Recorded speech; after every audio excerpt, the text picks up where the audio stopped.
খাবার সাপ্লাই দিচ্ছে, খিচুড়ি সাপ্লাই দিচ্ছে, পানি সাপ্লাই দিচ্ছে। একটি গ্রুপ, একটি চক্র, তারা ভিন্নভাবে তারা অর্থ বিনিয়োগ করে পানি সাপ্লাই দিয়ে তারা সেখানে আগ্নেয়াস্ত্র লাঠিসোঁটা সাপ্লাই করে তারা এই আন্দোলনটাকে তারা ভিন্ন দিকে ধাবিত করার জোর অপচেষ্টা চালাচ্ছে।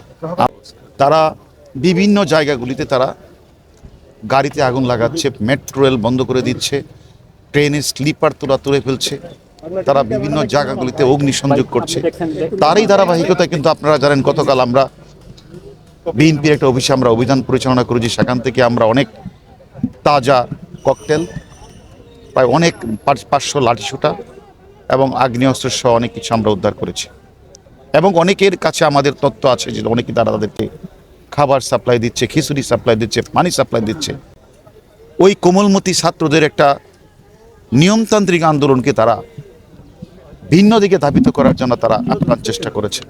অতীতেও কিন্তু এই পশুপথ চক্র, স্বাধীনতা বিরোধী চক্র, তারা কিন্তু এই আন্দোলনটাকে ভিন্ন খাতে ধাবিত করার অনেক চেষ্টা করেছে। কিন্তু আমাদের পুলিশ, আমাদের ডিবি সবাই কিন্তু আমরা কাজ করে আমরা কিন্তু তাদের সেই অপচেষ্টাকে আমরা মানে মানে করতে দিইনি। আমরা তাদের সকলের নাম নাম্বার কিন্তু আমাদের ডিবির জালে আছে। আমরা তাদেরকে গ্রেপ্তার করার জন্য আমাদের প্রত্যেকটা টিম কিন্তু কাজ করছে। এবং গতকালও আমরা 6-7 জনকে ছাত্রদলের সভাপতি সহ প্রাক্তন সভাপতি সহ 6-7 জনকে আমরা গ্রেপ্তার করেছি।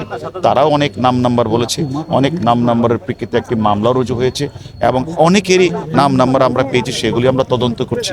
আমরা মনে করি আমরা এই প্রিয় ক্যাম্পাস, এই ঢাকা বিশ্ববিদ্যালয়ে কেউ অরাজকতা করে, হলের প্রবেশকে জিম্মি করে, হলের মধ্যে ভাঙচুর করে তারা যদি মনে করে তারা আন্দোলনকে তারা সাকসেস করতে চায়, তাহলে তারা বোকার স্বর্গে বাস করছে। আমরা মনে করি এই প্রিয় ক্যাম্পাসে কেউ এসে সন্ত্রাসী কার্যক্রম চালাবে, এই প্রিয় ক্যাম্পাসে এসে কেউ ঢাকা বিশ্ববিদ্যালয়ের হলে হামলা চালাবে, প্রভোস্টের বাড়িতে হামলা চালাবে, রক্ষা হলের বিসিকে তারা জিম্মি করে রাখবে, এটা আমরা মনে করি আমাদের যারা আইন শৃঙ্খলা বাহিনী আমরা কাজ করি, এটা আমাদের আইনের মধ্যেই পড়ে সেটাকে রক্ষা করা।